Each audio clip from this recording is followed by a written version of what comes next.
ہمیں تو نماز سے کامیابی اس لیے بھی نظر نہیں آتی کہ دنیا کی کسی حاجت کے لیے نماز پڑھتے ہیں. اعمال کی جان نکل جاتی ہے جب کسی عمل کو دنیا کی غرض کے لیے کیا جاتا ہے. عمل کی جان نکل جاتی ہے جب کسی عمل کو کسی دنیاوی غرض کے لیے کیا جاتا ہے. سب سے پہلی بات تو یہ ہے، اخلاص اور نیت کا تقاضا یہ ہے کہ اللہ کے ہر حکم کو اللہ کے حکم کے لیے پورا کرو. ہاں اس کے وعدوں کا یقین تو کرو، مگر اس کے وعدوں کی نیت مت کرو.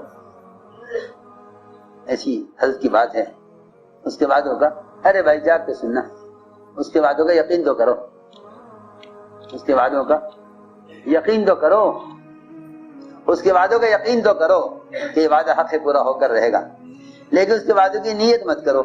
کیا فرق ہے؟ فرق یہ ہے، اے اللہ میں یہ عمل کر رہا ہوں تیرے لیے، تو راضی ہو کر اپنے وعدے کو پورا کرے گا. ایک تو بات یہ ہوئی. ایک بات یہ ہے کہ میں عمل اس لیے کر رہا ہوں تاکہ میرا فلاں کام ہو جائے.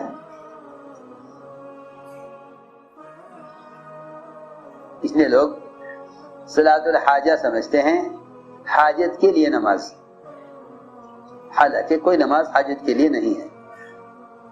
کوئی نماز بھی حاجت کے لیے نہیں ہے. کوئی نماز بھی حاجت کے لیے نہیں ہے، نہ 2 رکعت نہ 4 رکعت. کوئی نماز حاجت کے لیے نہیں ہے، اس لیے کہ حاجت مخلوق ہے اور نماز خالق کے لیے ہے. ارے سمجھ میں آ رہی بات؟ حاجت کیا ہے؟ مخلوق ہے. حاجت اللہ کا غیر ہے، حاجت اللہ کا غیر ہے، اور اللہ کے غیر کے لیے عبادت نہیں ہے. لوگ صلاۃ الحاجہ اسے کہتے ہیں کہ حاجت کی نماز، یعنی حاجت کی کوئی نماز نہیں ہے. حاجت کے لیے کوئی نماز نہیں. نماز خالق کے لیے ہے اور حاجت مخلوق ہے. مخلوق کے لیے نماز نہیں ہے. ارے بھائی توجہ بات دینی پڑے گی بات کی طرف. ہاں ان باتوں کو کہنے بھی اس لیے ضروری ہے تاکہ ہم عمل کے معیار پر اور ہم سوچیں کہ آخر کیا بات ہے، باوجود عمل کامیابی نہیں ہے. حاجت مخلوق ہے، عبادت خالق کے لیے ہے. پھر صلاۃ الحاجہ کا کیا مطلب ہے؟ صلاۃ الحاجہ کا مطلب یہ ہے کہ آپ نماز پڑھیں اللہ کے قرب کے لیے اور اس کی رضا کے لیے، اس کی رضا کے لیے، اس کے قرب کے لیے. اور جب تم قریب آ جاؤ گے نماز کے ذریعے تو پھر اللہ تعالیٰ تمہاری بات سن لیں گے، اس لیے کہ قریب والوں کی بات سنی جاتی ہے. قریب والوں کی بات سنی جاتی ہے. آپ جانتے ہیں دنیا میں یہ چھوٹا سا نظام چند دن کے لیے قائم ہوا ہے دنیا کا، پھر ختم ہونا ہے. فلاں وزیر سے کام ہے، فلاں وزیر سے کام ہے، فلاں ڈپارٹمنٹ کا کام ہے، اس ڈپارٹمنٹ کا صدر یہ ہے، اس سے کام کرانا ہے. کیا کریں، کیسے کریں؟ ارے بھائی دیکھو اس کا ایک دوست ہے اور وہ دوست جو ہے وہ ہمارے فلاں قریب کے رشتہ دار کا دوست ہے، اس سے بات کرو، وہ اس سے بات کرے گا، اور یہ اس کے قریب ہے وزیر کے، یہ وزیر سے کہے گا وہ کام کر دے گا اپنے دوست کی وجہ سے. ارے کہتے ہو نہیں؟ دنیا والے کے سارے کام انہی تعلقات کی وجہ سے.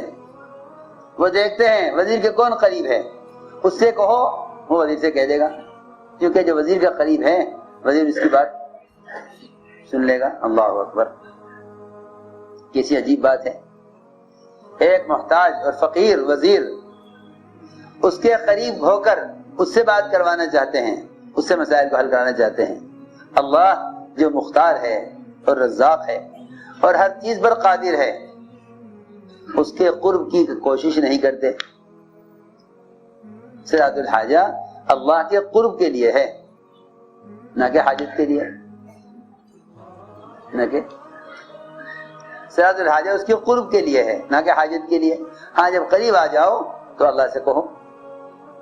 وہ تو یہاں تک ہے روایتوں میں کہ بندہ نوافل کے ذریعے اللہ تعالیٰ کے قریب ہوتا رہتا ہے یہاں تک کہ اللہ اس کو اپنا محبوب بنا لیتے ہیں، پھر اللہ تعالیٰ خود اس کے ہاتھ پاؤں بن جاتے ہیں۔ اللہ اکبر، اتنا قرب نوافل سے کہ اللہ تعالیٰ فرماتے ہیں میں اس کے ہاتھ اس کے پاؤں بن جاتا ہوں، اس کا چلنا پکڑنا، اس کا دیکھنا سننا سب میری چاہت پر آ جاتا ہے۔